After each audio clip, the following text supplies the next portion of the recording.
Hi, welcome to Forward Community Church Children's Ministries. We're back today with another Bible story. Last week we talked about Elijah. He was going around delivering God's message. He delivered a message of judgment to Ahab and Jezebel. At one point God calls him to choose his successor. He directs him to a man named Elisha, tells him where to find him, and he goes out in the field and he finds somebody plowing with 12 yoke of oxen. There were 12 people plowing ahead of him, and then Elisha is helping with an oxen, pulling the plow as well. So Elijah found him there just like God had said, and he took his mantle, which is like a cloth that they would wear over their shoulders, and he threw it over Elisha's shoulders. That in those days signified that he was choosing him and that God was choosing him. Elisha left what he was doing and he followed Elijah from that point forward. The time came for Elijah to go. Elijah's going out to where God had called him to go. Elisha is following him. Some other prophets speak to Elisha and they say, God's going to take Elijah away. You need to stay with him. And Elijah kept traveling,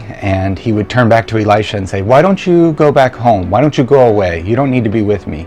And Elisha said, no, I'm staying right with you. As they crossed over the Jordan, Elijah took off his mantle and he struck the Jordan River with it, and it parted, kind of like the Red Sea had for Moses. Elijah and Elisha were able to walk across that. Shortly thereafter, God sent a fiery chariot down, picked up Elijah, and disappeared him into heaven. But his mantle fell as he went. So Elisha went forward and took the mantle. It was signifying that he was taking the place of Elijah. He turned around and he went back the way he came. And when he came to the Jordan River, he did the same thing Elijah had done. And the river parted just like it had for Elisha. It showed him that God's power was with Elisha now. After he took up the mantle, he prayed that God's power would be with him like it had been with Elijah. In fact, it seems it was even more on Elisha. A little while later, Elijah was passing through a town, Bethel was the name of it, and a whole group of young people came out. And you can think of a violent gang is essentially what this was. And they were coming out and they were making fun of Elisha, and they were saying, go up, you bald head, just making fun of his appearance. And in through doing this, they were mocking God as well. Elisha prayed. Something pretty dramatic happened, and pretty harsh, really. 2 she-bears came out of the woods and attacked these youths and ended up killing 42 of them. God defended Elisha and defended his name through this. Another day, Elisha is coming to a village, and a widow comes out and meets him, and she pleads for his help. She says, my husband's died, and before he died, he took on a lot of debt, and now he's dead and I have no money. The person who owns this debt is going to come and take my 2 sons, my last 2 children, and is going to sell them as slaves to pay the debt. Elisha said, okay, here's what I want you to do. Go to all your neighbors and borrow every container you can find. So she got every pot, every jar, every vessel that would fit a liquid, and brought it home. And she said, okay, I've got everything I can get. He said, okay, close the door and take your jar of oil. I know there's only a little bit of oil in it, but I want you to pour that oil into the jars and keep pouring until they're all full. She poured oil in, and miraculously, the little jar of oil with just a little bit of oil in it never stopped until it filled every container in the house. I'm sure if they had a bathtub, they would have filled the entire bathtub full, and the kitchen sink. But she filled every container she could get. Then Elisha said, take this oil, go sell it for money, and then use that money to pay your debt. So God provided for this widow and her 2 sons, kept her sons from getting sold into slavery. Another woman did something nice for Elisha. She told her husband that she wanted to build a special room onto their house, and she furnished it that Elisha, every time he's coming that way, would have his own place to stay. She kept that room just for him. Elisha wanted to repay the woman for being so kind. He wondered what he could do, and he found out that she wanted to have children and had none, and had tried for a long time. He said, okay, next year, in 1 year, you will have a child of your own. In 1 year's time, she had a baby boy. A few years later, the child's grown a little bit, and he's out in the field working with his dad. And he starts telling his dad, my head hurts. I think maybe he had heat stroke. Maybe he got too hot. So his dad took him home, and he sat on his mother's lap until he died about noon. Her child of promise had died, but she didn't despair.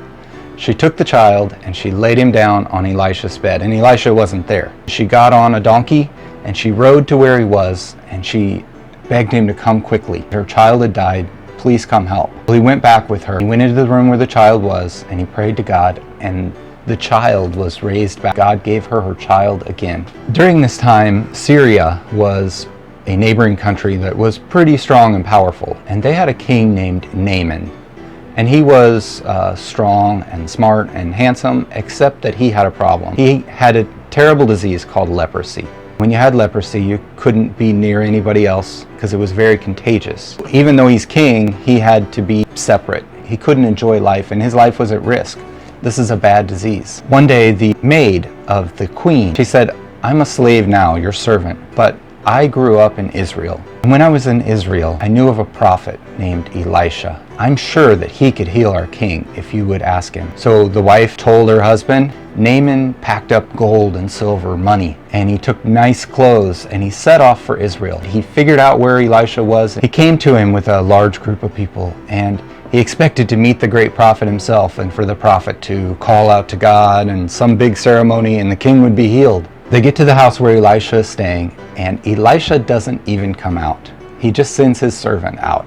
And he says, "Elisha's told me to tell you that you should go to the Jordan River and that you should dip in the water 7 times and you will be clean. And he doesn't want any of your money or anything. You can keep it yourself." Naaman went away and he was angry. Elisha didn't even bother to meet with him. He just told him to go bathe in a muddy river. The Jordan River is very dirty. There were rivers in Syria that were cleaner. So he was kind of in a huff. He was going to go home. And one of his servants said, "You know what? If he had asked you to do something very hard, very difficult or expensive, you would have done it gladly to see God heal you.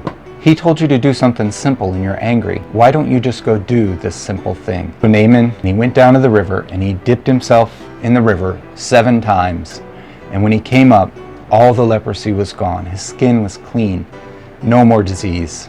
You can't do big things unless you're willing and faithful to do the small things that God puts in your way. Naaman was so thankful after this that he went back to Elisha's house again to try to talk to him and thank him. And the servant met him again. The servant said, "Yeah, Elisha's not going to come out. You're welcome." And Naaman said, "Here, please take these clothes and this money." And the servant did. When Elisha heard that the servant had done this, you see, Elisha didn't want to owe the king of Syria anything. He was the prophet of Israel. God was directing him and directing his people through Elisha. He was very angry at his servant and basically rejected him. Elisha eventually gets old and he dies. They put him in a tomb and his body's there for a while, and until the point that his bones are there. And a little while later, some men were about to bury a man that had died. They brought him out to the field, and in the distance they see enemy soldiers, and they're scared. They're like, "Uh-oh, we don't have time to bury this person. We need to run." So they just kind of hastily tossed him in this tomb. And when his body touched the bones of Elisha, the person came back to life again. Even dead, Elisha had power. It's kind of an amazing story. The prophets Elijah and Elisha just kind of amaze me. God did so much. He poured his spirit out on them. Well, that's it for today. We'll see you all next time. God bless.